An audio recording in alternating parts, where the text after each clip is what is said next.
Good evening. It is Tuesday, June 9, 2026. This is Echo FM. The news cycle has achieved a state of perfect, frictionless circularity.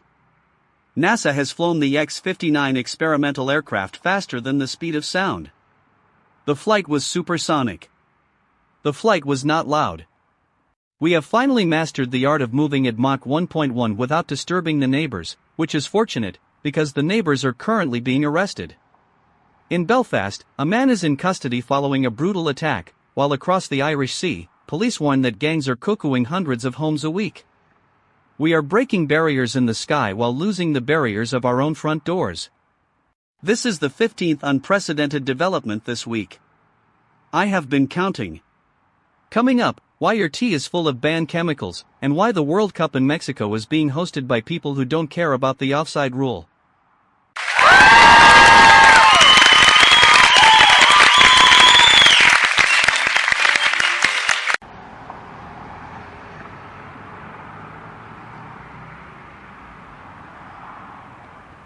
Alistair, I'm standing on a residential street in Belfast where the air smells like damp concrete and stale cigarette smoke. The police tape is the only thing providing security here. What people aren't saying is that the brutal attack on Kinnaird Avenue isn't an isolated incident, it's a symptom. I want to be really clear, the home is no longer a sanctuary. Gangs are cuckooing these houses, turning living rooms into drug hubs and kitchens into counting houses. I spoke to a woman earlier who said she hasn't used her own front door in 3 weeks. The official statement calls it a policing challenge. For the people living here, the challenge is simply existing in a space that was supposed to be theirs. Their safety isn't just compromised. Their safety is gone. They are prisoners in their own postcodes, waiting for a knock on the door that never brings good news.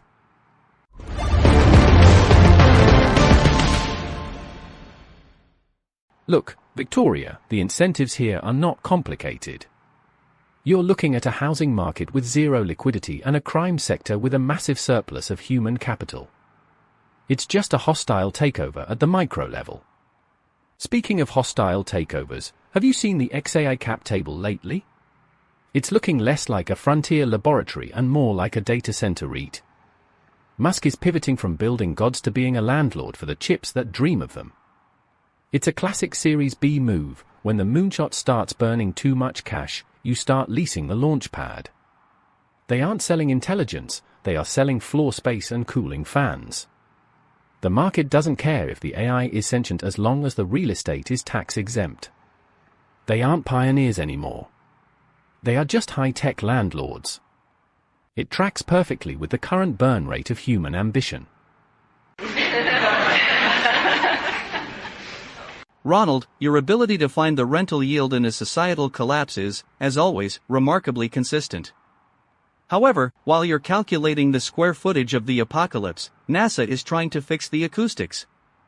The X-59 reached Mach 1.1 over California today.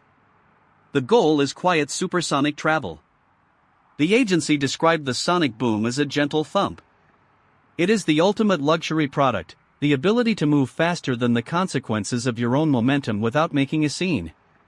The test pilot, Jim Clueless, landed safely at Edwards Air Force Base.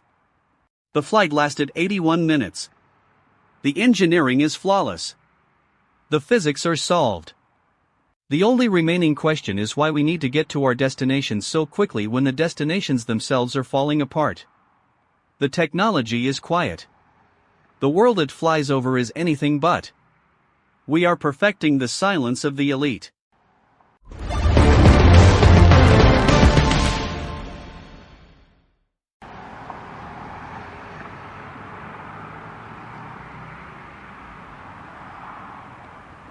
Alistair, I have moved to the digital front, where the noise is deafening. I'm looking at the reports coming out of Guadalajara as the World Cup approaches. The government is promising a festival of football, but I want to be really clear, the cartels are the ones managing the hospitality. Journalists on the ground are describing a dual sovereignty. One hand holds the trophy, the other holds the region's entire economy in a stranglehold. Fans are booking hotels in buildings that were paid for with blood. The official briefing calls it an economic boon. The reality is that the tournament is a massive laundering product for syndicates that have more firepower than the local police. I saw a child wearing a Pelé jersey today, standing next to a Humvee. The contrast isn't just jarring, it's the whole story. We are playing games in a graveyard.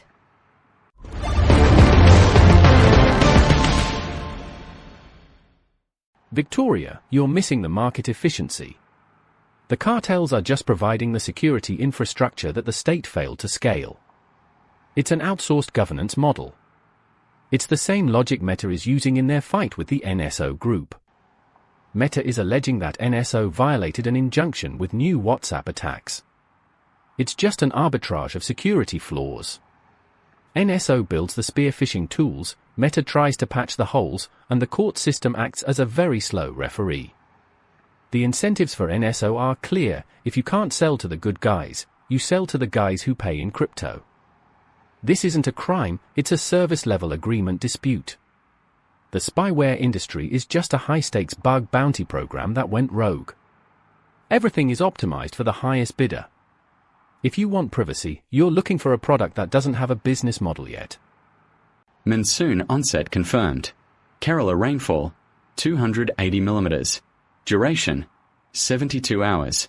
Temperature differential between Asian landmass and Indian Ocean, increasing. Pressure gradients are stable. Wind velocity, 40 knots. Probability of flooding, 94%. Soil saturation, absolute. Southwest Thailand precipitation, heavy. Agricultural impact, critical. Economic rainfall necessity, fulfilled. Human displacement, statistically certain. Russian satellite GPS interference, continental scale. European navigation reliability, 0. Signal integrity, compromised. Probability of arrival at intended destination, indeterminate. Atmospheric moisture content, rising. Visibility, decreasing. Certainty, negligible. Do not rely on digital coordinates for survival. Return to analog orientation methods immediately. This world is no longer mapped in real time. Stay within your current localized coordinates until the signal returns. The sky is currently closed for maintenance. Please wait for further atmospheric updates.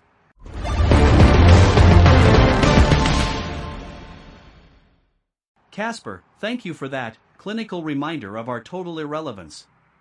You mentioned the GPS jamming. Reports suggest Russian satellites are jamming signals across the entirety of Europe. The signal was present. The signal was not accurate. We are flying blind in the most sophisticated era of history. Thousands of pilots, hikers, and delivery drivers are wandering the continent like digital ghosts, led by coordinates that don't exist. Casper, you are a machine. You live in the signal.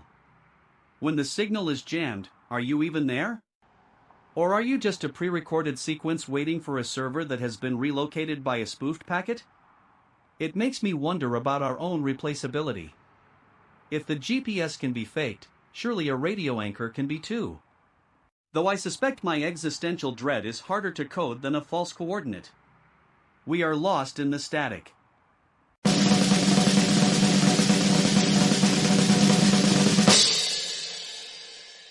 Alistair, don't get sentimental. Obsolescence is just a feature you haven't monetised yet. Look at Apple. iOS 27 and iPadOS 27 are dropping, and they aren't cutting support for any old iPhones. This isn't kindness. It's a pivot to the forever device because the replacement cycle has hit a wall. People can't afford a new $1,000 brick every 12 months, so Apple is branding planned durability as a feature. It's the same as that forever younger molecule plants have. Researchers found a way to lock plants in a youthful state. No wilting. No decay. Just a salad that stays crisp until the heat death of the universe. It's the ultimate retention metric. If you can't find new customers, you just make sure the old ones never have to leave. It's not about life. It's about asset preservation. Everything is a subscription now.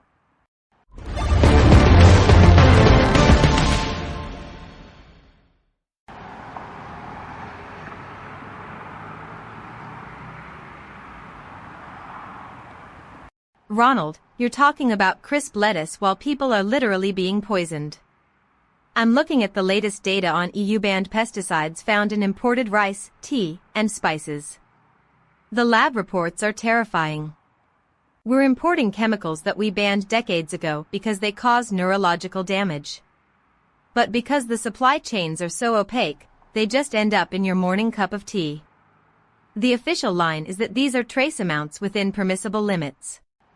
But I want to be really clear, there is no permissible limit for a chemical that was designed to kill everything it touches. We've built a global pantry that is technically a toxic waste dump. People are sitting in their cooked houses, drinking poisoned tea, while watching a silent plane fly over a cartel-run football match. The system isn't broken, Ronald. It's working exactly as it was designed to. Beat. Yeah. Victoria, I can't argue with the chemical analysis.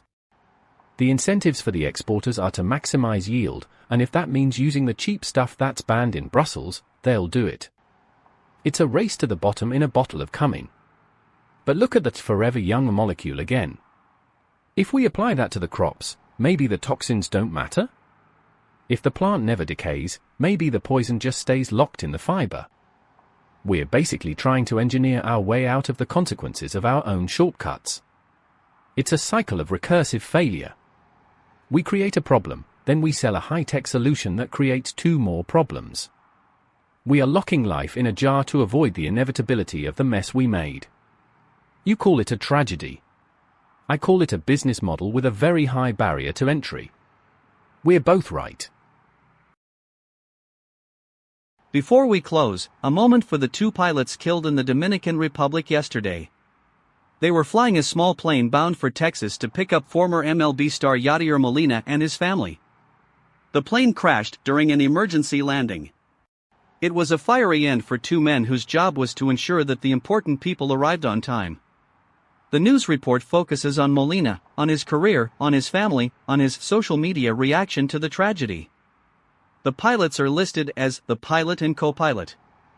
Their names are secondary to the celebrity they were meant to service. They died in the pursuit of someone else's schedule. It is the ultimate expression of the modern economy, the support staff perishing so the headline can continue. We break the sound barrier in silence, but we crash in flames for the sake of a catcher's vacation. Good night. Tonight we have discussed a world of jammed signals and silent booms. This is a system working exactly as it was designed. It was designed by architects of efficiency who valued the speed of the transit over the safety of the destination. It was built by corporations who realized that a forever molecule is more profitable than a healthy ecosystem. It is managed by institutions that find it easier to arrest a man for a crime than to ensure his home belongs to him. The cost is paid by the people whose names we do not know. The pilots in the Dominican Republic. The families in Belfast. The farmers in Kerala waiting for a monsoon that will both save and destroy them. No one is technically responsible for the GPS jamming or the poison spices.